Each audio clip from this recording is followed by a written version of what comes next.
I think we're streaming live. I think so. All right, you guys. We feel so cool figuring this stuff out. So, hi, welcome. My name is Denise. Hopefully, you've been listening to the podcast and you know us already, but this is Rachel Timothy, and we did not want to make you wait until next week to learn that her new book called Reclaiming Ownership that has an accompanied workbook. It's a trauma program, and it's now available on Amazon. Yay! It's technically reflecting ownership, but that works.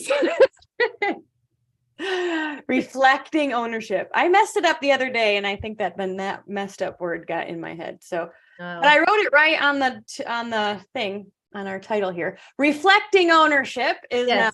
Yes, but we're reclaiming it anyway, too. So, but when you Google or search it in Amazon, you'll want to put reflecting. We'll put the links here in a minute. So redo. Okay, tell us, what is Reflecting Ownership all about, and what can people expect?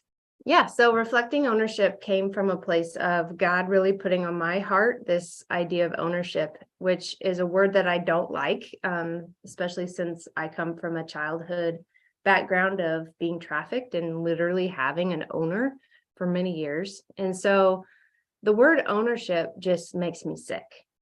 But I guess it was probably like last fall, God really started to put on, maybe into the summer, God started to put on my mind this idea of ownership, and he kept putting it on my heart. And so after several days of kind of wrestling with telling God he needs to take this thought away because I don't like it, I then went to a really pretty river not too far from my house. And I just sat and listened to whatever it was that God was trying to show me. And really what he brought to my attention is that I am still being owned in many areas of my life from my past.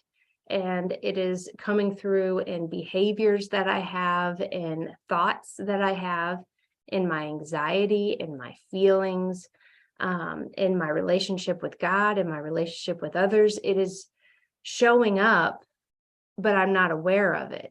And him kind of bringing that to light to me was eye-opening. And so I just started to write this idea of who was I reflecting ownership of, and who did I want to reflect ownership of? I don't want anybody to have ownership of me ever again. And so that was like, it just this huge aha moment for me. And I started to just write. And one of the things that God gave me was that each of us, when we are born, we have 4 innate desires, and it is to be known, to be loved, to be seen, and to be heard. And that's all lovely and beautiful, but unfortunately, perpetrators know that those are what kids desire as well. And they will hone in on those desires and begin to slowly take ownership of a child's heart, mind, body, and soul through those desires. And that's what happened to me as a kid. And that's what happens to a lot of trauma survivors. You don't have to be a trafficking victim to be owned, to have pieces of yourself owned by somebody. And so that's really what God was showing me. And through the course of the book, we kind of dig into each of those desires, and we reclaim ownership of each one of those. And then in the end, we surrender that ownership back up to God, because truly he's the maker of us, the maker of everything, and the one who deserves it and knows what he's doing way more than I do. Once I realized I had reclaimed my own ownership, I was like, "Ooh, this is heavy.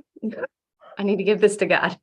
So, and then there's a workbook that goes along with it. The workbook, it starts with kind of this questionnaire of sorts that opens your eyes to the areas that you are most reflecting ownership of, so that you can really dig it deeper into those areas as you're reading through the book. And yeah, it's been a neat experience to write, and now I cannot wait to share it with other people. Yay! And we absolutely recommend you getting both the workbook and the book. The book is powerful because it shares Rachel's experience of reclaiming ownership of the different areas of her life and truly kind of having the aha moments of, holy cow. And then now what do I do with this information? And she takes you on her journey, which is a great example for you.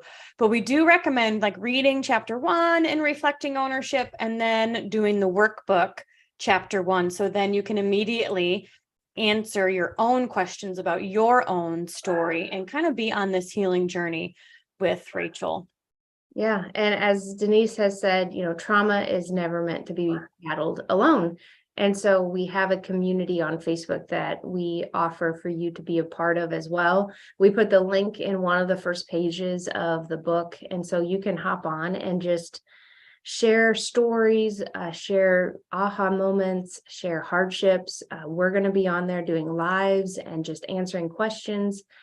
But we never want you to feel alone, because this is this is hard stuff. Like, this is some of the hardest work you can do. And you should never have to feel alone in that journey. And so share with us a few of the testimonies you've gotten, or people who've already had the chance to go through it. I heard from one survivor that has read it, that it opened her eyes to some ownerships that she didn't recognize she had.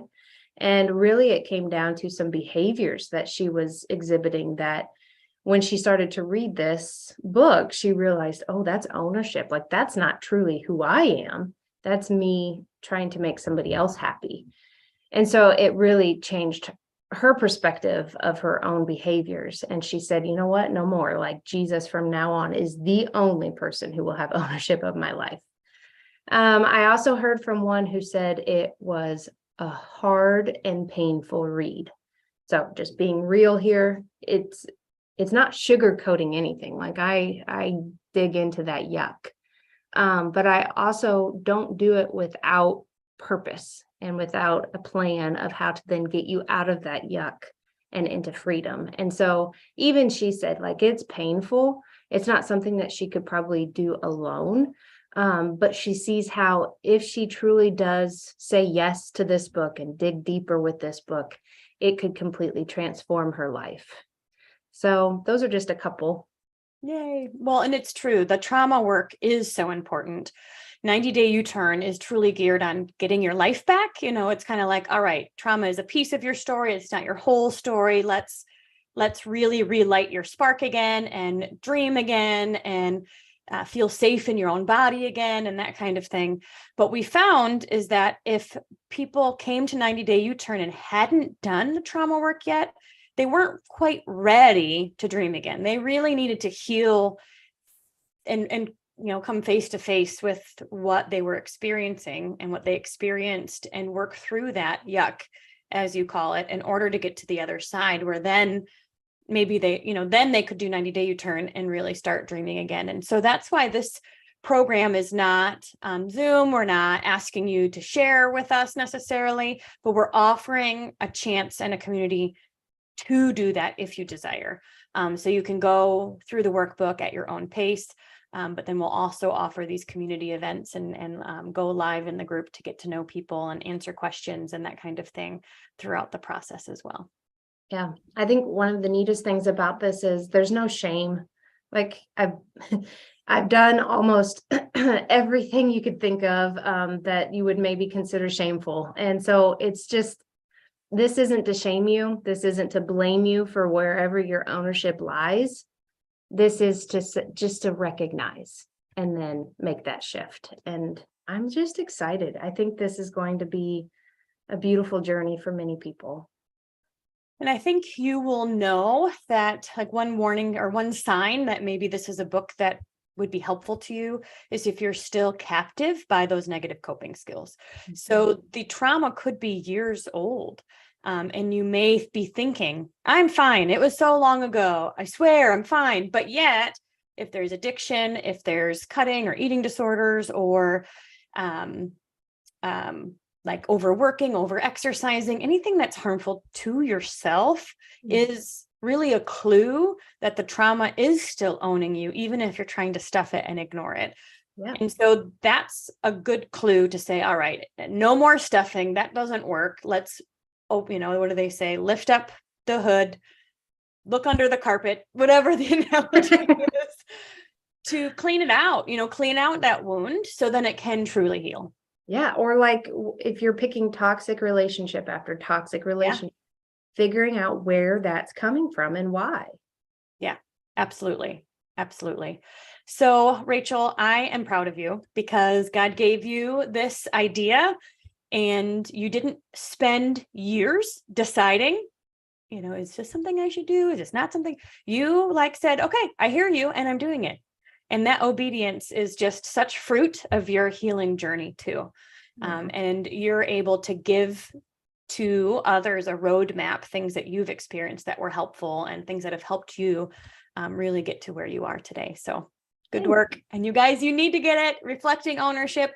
If you are a trauma survivor or if you work with trauma survivors, this is a great resource for you as well. Let us know what questions you have along the way, and we look forward to seeing all who purchase it in the group.